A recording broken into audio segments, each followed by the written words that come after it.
As we prepare for our All Saints celebrations, I'm speaking to you from the library, one of the most beautiful rooms and one of the most beloved rooms in our facility, and a room that we hope, upon the completion of our master plan, will become the centerpiece of a student ministry center. On All Saints Day, we're inviting your pledge cards, your financial commitments, for two different purposes. The first is the 2024 operating budget, and that is the same familiar process that many of you have undertaken year after year, where each of us at St. Paul's decides what portion of our budget or income we are called to commit to the ministries of St. Paul's for the coming year. You'll find that commitment at the top of your pledge card. Underneath that portion is something new, and that is the Building Centennial campaign.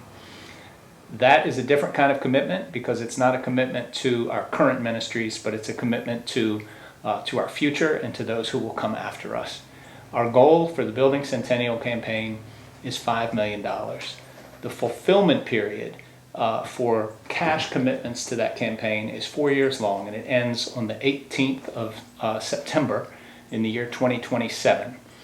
The reason it ends on September 18th, 2027 is that is the 100th anniversary of the first worship service held in our sacred worship space, the space that we are hoping to restore and renew and rededicate to ministry for the future as part of this campaign. So that 4-year commitment for fulfilling those gifts really applies to cash gifts. We are also able in this campaign to accept deferred gifts in the form of bequests or life insurance or trusts or any number of other financial mechanisms where the money may not arrive in cash form to St. Paul's until after that date. The reason that we're able to accept longer-term gifts to this campaign is because of the extraordinary opportunity that the value of our location offers. We learned this first from the example of the Booker House, which was leased to the university beginning in the 1980s. They put in all the cash that was necessary to completely renovate the house. And 30-some years later, in 2018, when that loan had been paid off in the form of reduced rent, waived rent, essentially, so it didn't come out of our operating budget to paying interest, we received a gift from the parish of the 1980s, a gift of a property that's now worth $3 or $4 million. We could move into it if we wanted to. We decided that the highest and best use of it was to lease it out at market rate, and that allowed us to do something we'd never thought we'd be able to do in that kind of time frame, which was to create a brand new position for children's and youth ministries.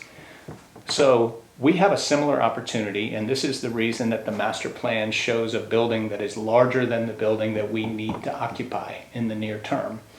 It's because we're creating space that can be leased in exchange for construction financing. This is why we have the extraordinary opportunity to do a $20 million project while raising only $5 million additional dollars. So we will not pay interest on a loan. We will not have debt service impacting our operating budget. What we will have is space in our building that is leased out to a tenant for a period of time to pay off the construction loan. When that term is up, we will have given to the parish of the future an extraordinary gift, much like the one we received in 2018, when they'll be able to decide whether to move into some of the space and rent the rest of it out at market rate, move into all of the space, or just rent the space out into the future at market rate, which will generate income for our ministries. I think that All Saints Sunday is the perfect time to celebrate this campaign and this project because we are all at once giving thanks for the gifts we've received from the past, including the extraordinary gift we received from the people who built this building in the 1920s without having any certainty about what the future would hold. And a time when we connect with the saints of the future, including those who will receive this gift from us after we have gone. That's why we have that's why we're inviting your pledge commitments on All Saints Sunday. However, if you need more time to think about how you would like to support the campaign, if you need more time to work through questions or concerns that you have about the master plan. I hope you'll take that time. In fact, I hope you'll talk with me about it.